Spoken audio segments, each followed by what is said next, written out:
안녕하세요, 입시닥터입니다. 수능날은 점점 다가오고 공부는 잘 안되고 스트레스 많이 받고 계시죠? 잠시 하늘도 쳐다보고 가벼운 음악도 하나 집중해서 들어보고 주변 정리도 간단하게 하면서 잠시 기분 전환한다면 약간이나마 스트레스도 풀리고 공부에 대한 의욕도 만들어질 수 있답니다. 그렇게 약간의 기분 전환을 위해 이 영상을 시청하러 들어온 수험생들도 있을 텐데, 제가 제공해드린 영상을 통해 목표 대학에 꼭 가겠다는 공부 의욕을 다시 한번 고취시킬 수 있으면 좋겠네요. 오늘 소개할 영상은 2021학년도 대학별 정시 필수 체크 포인트 시리즈로 숭실대에 대해서 정리해봤습니다. 숭실대의 올해 정시에서 변화되는 부분과 숭실대 정시 지원에 있어 확인해야 하는 중요한 팁, 그리고 작년 2020학년도 숭실대 정시 합격자 성적까지 함께 정리하여 소개해드리도록 하겠습니다. 참고로 대학별 정시 분석 내용은 필수 체크 포인트에 그치지 않고 11월 말 늦어도 12월 초부터는 2021학년도 대학교별 정시 배치표 시리즈 제작도 예정되어 있습니다. 배치표 제작을 위해 지금 열심히 대학별 자료 수집,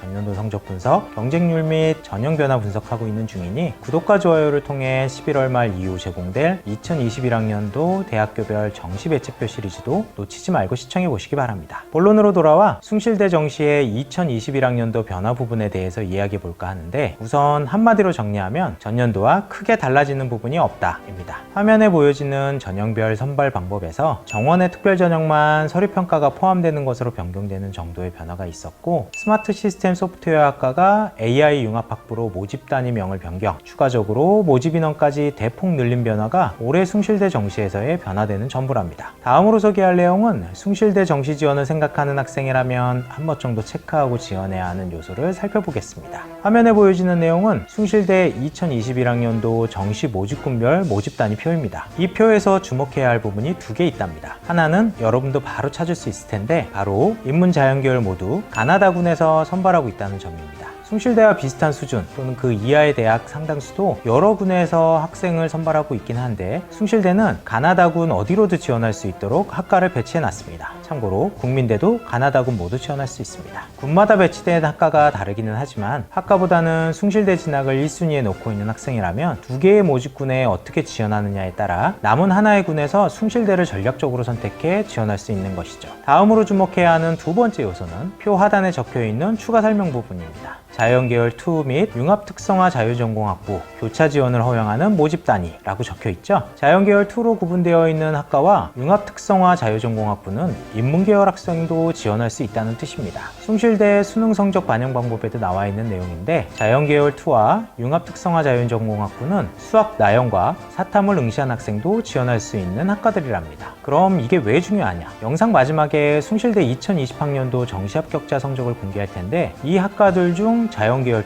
2, 융합특성화 자유전공학부에 속해 있는 성적을 잘 살펴보시기 바랍니다. 다른 자연계열 학과들보다 전반적으로 합격자 성적이 높습니다. 인기 있는 학과라서 그럴 수도 있기는 하나, 사례 분석 및 수집된 표본을 분석해보면 표준 점수가 높은 인문계열 수험생들의 합격자도 상당수 포함되어 있기 때문에 이러한 결과가 나오고 있다고 보고 있습니다. 뒤에 소개할 전년도 합격자 성적을 보시면 함께 확인하실 수 있는데, 추가 합격 인원을 살펴보더라도 이렇게 교차 지원 가능한 학과들은 모집 인원의 100%에서 300%까지 추가 합격이 일어났답니다. 다군이라는 특수성이 있는 학과들을 제외하더라도 가군에 위치한 교차 지원이 가능한 학과들의 추가 합격도 100에서 255% 수준에서 일어났고요. 이런 다른 학과 대비 상대적인 추가 합격 비율 높음도 다른 군에서의 원하는 학교와 학과 합격뿐만 아니라 인문계열 학생이 우선 교차 지원을 하고 복수 합격 시 전공에 대한 부담으로 이탈하는 것도 원인이 있다고 보고 있습니다. 생각보다 교차 지원하는 학생이 많다는 것에 또 다른 증거가 되는 것이죠. 이렇게 교차 지원이 가능한 학과에 대해서 인문계열 학생과 자연계열 학생 모두 전략적으로 접근해야 합니다. 인문계열 학생은 내 수학 표준 점수가 높다고 자연계열 학생보다 유리하겠다는 생각으로 무작정 지원해서는 안 됩니다. 바로 수학 과형과 과탐 영역의 가산점 때문입니다. 자연계열 수능 응시자에게는 수학과 가탐에 각각 10%, 5%의 가산점이 부여되고 있으므로 이러한 가산점까지 감안해도 경쟁이 가능하겠다 생각되면 지원해야 하겠죠. 반면 자연계열 학생은 수능 수학 가형과 나형에 대한 난이도 변별력을 주목해서 살펴봐야 합니다. 가형이 물수능이고 나형이 불수능이면 가형에 대한 가산점을 감안하더라도 나형 응시자가 유리한 경우가 발생될 수 있으니까요. 화면에 보여지는 표는 2019학년도와 2020학년도 수학 유형별 등급 컷을 정리한 표입니다. 2019학년도 2등급을 살펴보시면 수학 가형, 나형의 점수 차이는 4점이 나고 있습니다.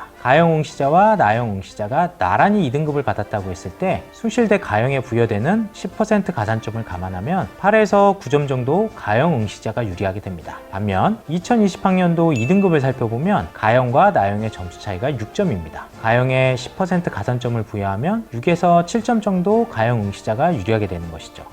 둘 다 가영 응시자가 유리하네요 라고 생각하실 수 있지만 수학 가영으로 2등급을 받는 것과 수학 나영으로 2등급을 받는 것 둘 중 어느 것이 더 쉬울까요? 일반화하기는 좀 그렇지만 보통 수학 가영에서 나영으로 변경했을 때 1, 2등급은 성적이 올라간다고 봅니다. 결국 가영에서 가산점을 받더라도 1등급 정도 더 높은 나영 성적을 받은 인문계열 학생이 성적을 더 유리하게 적용받을 수 있는 것이죠. 이처럼 숭실대뿐만 아니라 교차 지원 가능한 자연계열 학과는 인문계열 학생은 기회가 될 수 있고 자연계열 학생은 인문계열 학생을 잠재적인 경쟁자로 보고 그것을 감안한 지원 여부를 결정해야 하겠습니다. 2021학년도 숭실대 정시 지원 필수 체크 포인트, 마지막으로 전년도 합격자 성적을 공개하면서 마무리하려 합니다. 서두에서도 말씀드렸지만 2021학년도 숭실대 정시에 대한 소개는 이 영상이 다가 아닙니다. 11월 말 또는 12월 초에 지급 내용을 포함해 과거 3개년 성적에 대한 분석과 제 노하우를 담은 2021학년도 대학별 정시 배치표를 소개하면서 더 중요한 내용들을 다룰 예정이니 구독과 좋아요를 통해 다음 영상 업로드도 놓치지 말고 시청해 보시기 바랍니다. 긴 영상 시청해 주셔서 감사합니다.